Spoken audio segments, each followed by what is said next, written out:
तो अगर जाति की वजह से जातिगत उत्पीड़न होता है तो फिर जाति पर गर्व करने वाली कौन सी बात है? ये तो शर्म की बात है। जितना जल्दी हो सके उस जाति को छोड़ दो और इस पूरे समाज को, बहुजन समाज को जोड़ दो। तो चीज जो हमें जन्म से नीच बनाती हो, कुछ खास लोगों को जन्म से ऊंचा बनाती हो, मुझे लगता है ऐसी व्यवस्था से हमारे लोगों को बाहर निकल के आना चाहिए। इस व्यवस्था में जिसमें वर्ण और जाति है और जाति की वजह से जातिगत उत्पीड़न है, मैं उसमें पैदा हुआ, ये मेरे बस की बात नहीं थी, लेकिन मैं उसमें मरूंगा नहीं, ये मेरे बस की बात है। तो सरकारी स्कूलों को कमजोर करके ये एजुकेशन को प्राइवेटाइज करने वाले कौन लोग हैं? ये वही लोग हैं जिन्होंने जातियां बनाई। और जाति बनाने से फायदा किसको हुआ, जाति बनाने से नुकसान किसको हुआ, इसका अंतर तुम्हें समझना पड़ेगा। जब आप अपने आने वाले बच्चों को गुलाम देखना चाहते हो, अगर आप अपने बच्चों को गुलाम नहीं देखना चाहते तो जुल्म के खिलाफ बोलना सीखिए। भारत में कौन लोग हैं वो जो धर्म को खतरे में बताते हैं? कौन लोग हैं वो जो नफरत का वातावरण पैदा करते हैं?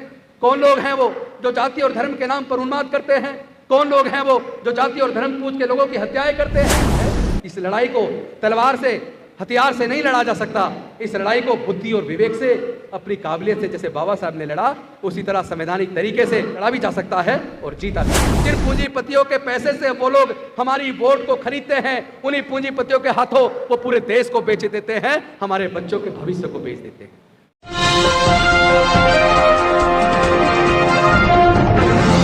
साहू जी महाराज जो आरक्षण के जनक थे, हम उनकी जयंती मना रहे हैं और साथ ही साथ अब से लगभग 600 साल पहले जो क्रांतिकारी बात उस वक्त कबीर दास जी ने कही और आज कहना मुश्किल है, उनकी भी हम जयंती मना रहे। तो मैं आयोजकों को और आप सबको इन महापुरुषों की जयंती पर शुभकामनाएं देता हूं। और चूंकि उनके बारे में हमारे कुछ प्रोफेसर साथियों ने और विद्वानों ने काफ़ी विस्तार से चर्चा की है, तो मैं अपना समय उनके ऊपर चर्चा पर बिल्कुल नहीं लगाऊंगा। मैं तो आज आप लोगों से बातचीत करने आया हूं, कुछ सवाल आपसे पूछना चाहता हूं, कुछ जवाब आपको देना चाहता हूं। मैं आप लोगों से पूछना चाहता हूं, आप में से कितने लोग ऐसे हैं जो लोग ये मानते हैं कि हमें अपनी जाति पर गर्व करना चाहिए? वाह, बहुत बढ़िया। मतलब यहां 15, 20, 25 लोग ऐसे हैं जो इस बात को मानते हैं कि हमें अपनी जाति पर गर्व करना चाहिए। दूसरा सवाल ये मेरा है, क्या हमारे लोगों के साथ उत्पीड़न जो होता है वो जाति की वजह से होता है?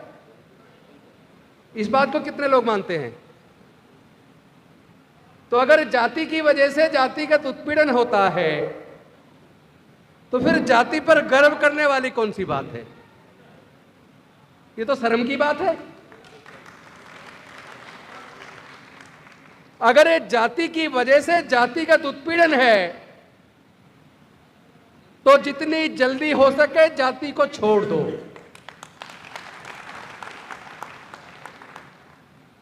भाई, अमेरिका में कोई जातियां नहीं है,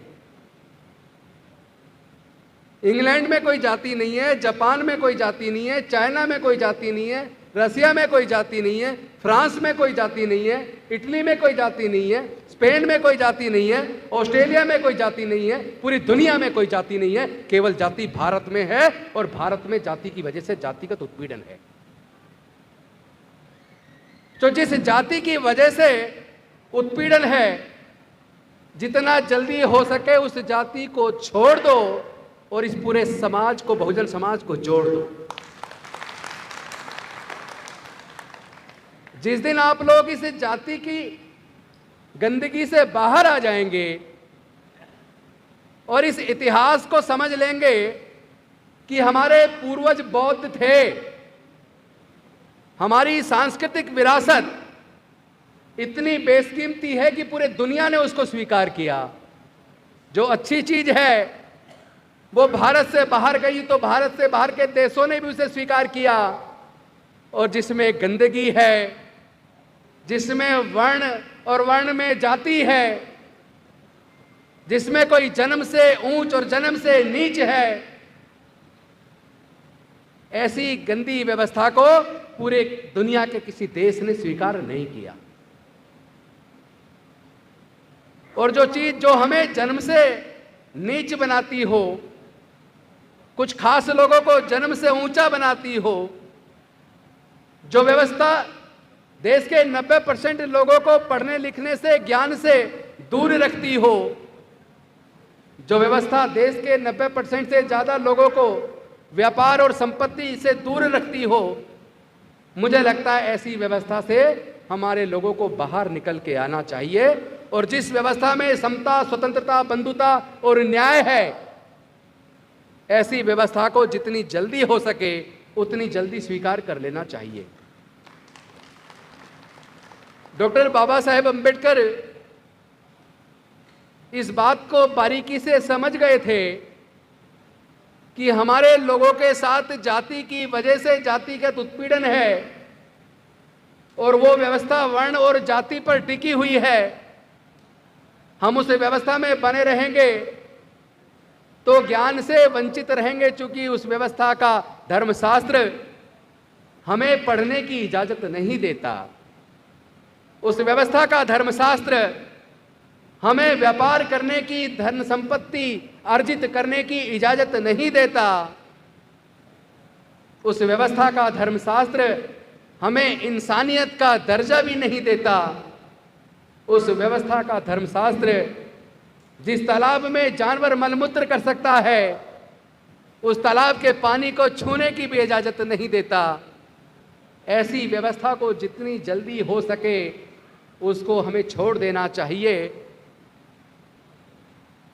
यह बात डॉक्टर बाबा साहेब अम्बेडकर को समझ आ गई और उन्होंने 1935 में से पहले तो ये कोशिश की कि उस व्यवस्था में से इस गंदगी को दूर करके उस व्यवस्था को ठीक किया जाए।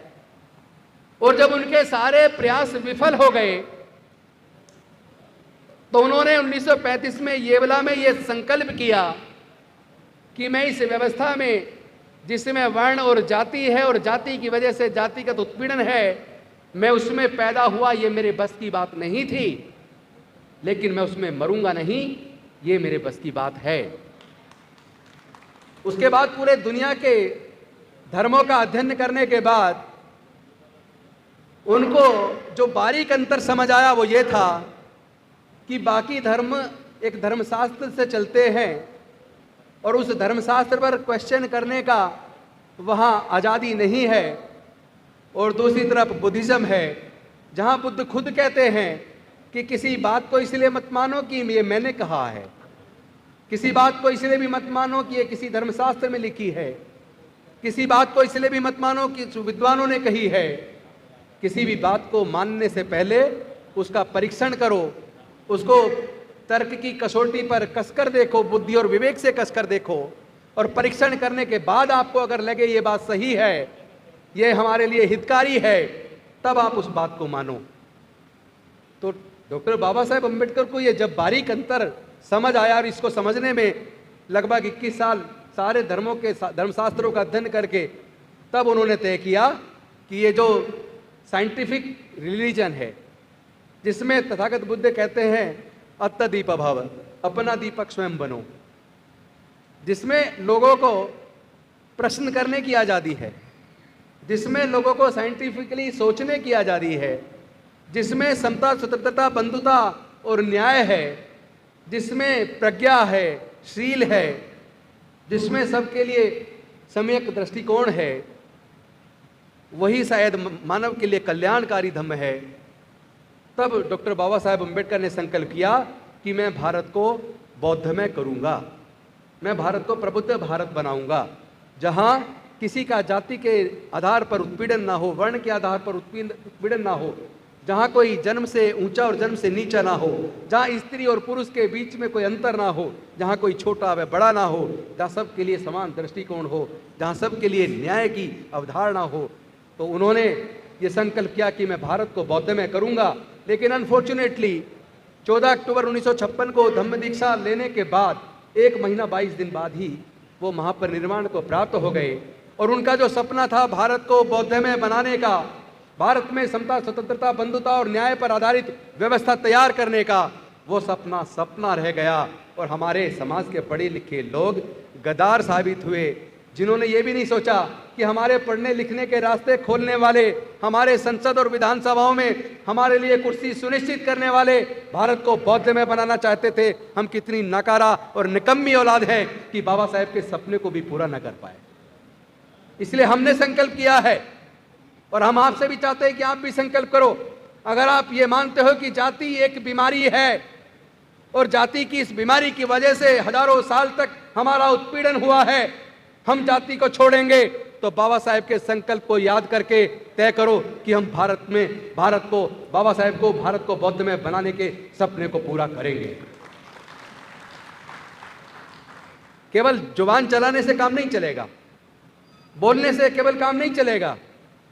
अरे जरा सोच के देखो कि ये रिप्रेजेंटेशन डॉक्टर बाबा साहेब अंबेडकर ने हमारे लोगों को क्यों दिया। इसलिए दिया था कि हमारे लोग जीतने के बाद विधानसभाओं में और संसद के अंदर जाएंगे और हमारे लोगों के ऊपर अगर कहीं भी कोई उत्पीड़न होता है या उनके खिलाफ कोई नीति बनती है तो विधानसभाओं में और संसद में मजबूती के साथ अपने समाज की आवाज को बुलंद करेंगे। अगर उनको पता होता ये संसद और विधानसभाओं में जाने के बाद गुलाम बनकर बैठ जाएंगे और उन्हीं की आंखों के सामने हमारे लोगों के विरोध में प्रस्ताव पारित होंगे और वो तालियां बजाकर उन प्रस्तावों को पारित करवाने में अपनी भूमिका निभाएंगे, तो शायद डॉक्टर बाबा साहेब अंबेडकर हमारे लोगों के लिए संसद और विधानसभाओं में ये रिप्रेजेंटेशन की व्यवस्था ना करते। हम लोग गद्दार साबित हुए, हम लोगों ने धोखा दिया है, हमारे लोगों का लगातार उत्पीड़न आज जारी है। और जो डॉक्टर बाबा साहेब अंबेडकर हमारे आगे बढ़ने के लिए पढ़ाई का रास्ता खोल कर गए, जो नौकरियों का रास्ता खोल कर गए रिजर्वेशन की व्यवस्था करके, वो दोनों रास्ते सरकारों ने एक साजिश के तहत फिर से बंद कर दिए। फिर से आपके पढ़ाई के अधिकार को खत्म कर दिया, फिर से आपके नौकरियों में आने के रास्ते को बंद कर दिया। आप कहेंगे जी पढ़ने को कौन मना कर रहा है, रास्ता तो खुला हुआ है, कोई भी पढ़ सकता है। अरे जब पढ़ाई इतनी महंगी कर दी कि आप चाह के भी अपने बच्चों को अच्छे संस्थानों में पढ़ाई नहीं पाएंगे, इसका मतलब पढ़ाई तो छीन ली ना।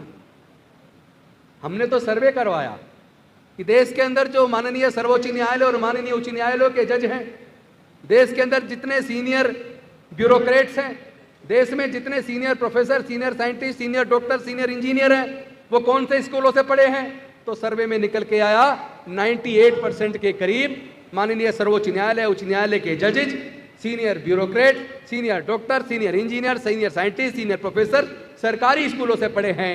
तो फिर सरकारी स्कूलों को कमजोर करके ये एजुकेशन को प्राइवेटाइज करने वाले कौन लोग हैं? ये वही लोग हैं जिन्होंने जातियां बनाई। और जाति बनाने से फायदा किसको हुआ, जाति बनाने से नुकसान किसको हुआ, इसका अंतर तुम्हें समझना पड़ेगा। जब तक इसका अंतर आप नहीं समझेंगे तब तक आपके बच्चों का कल्याण होने वाला नहीं है। आने वाले समय में आपके बच्चे पढ़ाई के अभाव में मजदूर बनेंगे, नौकरी के अभाव में मजदूर बनेंगे, और जब वो मजदूर बन जाएंगे तो वो फिर से गुलाम बन जाएंगे। क्या आप अपने आने वाले बच्चों को गुलाम देखना चाहते हो? अगर आप अपने बच्चों को गुलाम नहीं देखना चाहते तो जुल्म के खिलाफ बोलना सीखिए, आवाज को बुलंद कीजिए। अगर आप बुराई के खिलाफ बोलेंगे नहीं, अगर आप सच भी ईमानदारी से नहीं बोल सकते तो फिर तो डूब के मर जाना बेहतर है। फिर आप जिंदा कौम नहीं हैं, आप में और मरे हुए लोगों में कोई अंतर नहीं है। एक सीनियर आईपीएस ऑफिसर अगर इतने मजबूती के साथ न्याय की बात को कर सकता है बिना डरे, तो फिर बाकी लोगों को डर क्यों है? अरे डर जाओगे, जो डर गया समझो मर गया। वो तो डायलॉग शोले फिल्म का भी है, पर वो डायलॉग नहीं, वो सच्चाई है। जो डर गया समझो मर गया। बाबा साहब तो खुद कहकर गए थे, बलि बकरियों को दी जाती है, शेरों की नहीं दी जाती। तो आप लोग शेर बनो, बकरी मत बनो, शेर बनो। लड़ना सीखो जुल्म के खिलाफ, लड़ना सीखो अन्याय के खिलाफ, लड़ना सीखो शोषण के खिलाफ, लड़ना सीखो ईमानदारी के लिए, लड़ना सीखो भारत के संविधान को बचाने के लिए, लड़ना सीखो भारत के गौरव को बचाने के लिए। चूंकि भारत के गौरव को खत्म करने की साजिशें चल रही हैं। भारत में कौन लोग हैं वो जो धर्म को खतरे में बताते हैं? कौन लोग हैं वो जो नफरत का वातावरण पैदा करते हैं? कौन लोग हैं वो जो जाति और धर्म के नाम पर उन्माद करते हैं? कौन लोग हैं वो जो जाति और धर्म पूछ के लोगों की हत्याएं करते हैं? ऐसे लोगों को पहचानना होगा।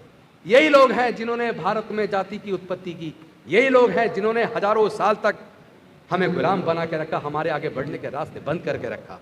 आज आपको जगना होगा, अपने हक और अधिकार के लिए लड़ना होगा, और उसके लिए सबसे आसान रास्ता है, इस लड़ाई को तलवार से, हथियार से नहीं लड़ा जा सकता। इस लड़ाई को बुद्धि और विवेक से, अपनी काबिलियत से, जैसे बाबा साहब ने लड़ा, उसी तरह संवैधानिक तरीके से, बुद्धि और विवेक से इस लड़ाई को लड़ा भी जा सकता है और जीता भी जा सकता है। क्योंकि डॉक्टर बाबा साहब अम्बेडकर तो इतना बेशकीमती चीज़ हमें देकर, वो है vote. One man one vote, one vote one value. आपको ये पता होना चाहिए था कि जब संविधान लिख रहे थे बाबा साहेब, जब संविधान सभा में इस बात पे चर्चा शुरू हुई कि अब अंग्रेज जाने वाले हैं, हमें अपनी सरकार चुननी है, हमें लोगों को वोट का अधिकार देना है, वोट का अधिकार किसको मिलना चाहिए, तो आपको जान के ताजुब होगा, ज्यादातर संविधान सभा के सदस्य इस फेवर में थे कि वोट का अधिकार केवल जो इंडस्ट्रियलिस्ट इनकम टैक्स पे करते हैं उनको वोट का अधिकार होना चाहिए, जो बड़े जमींदार हैं उनको वोट का अधिकार होना चाहिए, और जो ग्रेजुएट हैं उनको वोट का अधिकार होना चाहिए।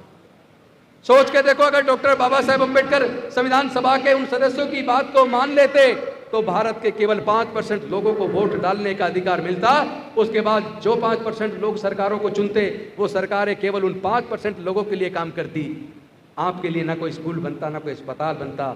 आपके लिए जो संभव हो पाया, जो भी कुछ तरक्की के रास्ते खुले हैं, वो इसलिए खुले हैं कि डॉक्टर बाबा साहेब अम्बेडकर संविधान सभा के सामने अड़ गए और उन्होंने कहा कि वोट का अधिकार केवल इनकम टैक्स पे ही को ही नहीं, केवल बड़े जमींदारों को ही नहीं, केवल ग्रेजुएट को ही नहीं, भारत में रहने वाले सभी लोगों को समान रूप से, चाहे वो किसी भी जाति और धर्म के हों, किसी भी क्षेत्र के हों, किसी भी भाषा को बोलने वाले हों, स्त्री हो या पुरुष हो, मजदूर हो या किसान हो, सभी को समान रूप से वोट का अधिकार मिलेगा। और उन्होंने अपनी विद्वता से, अपनी काबिलियत से, अपने तर्क बुद्धि से पूरी संविधान सभा को इस बात को मानने के लिए मजबूर कर दिया।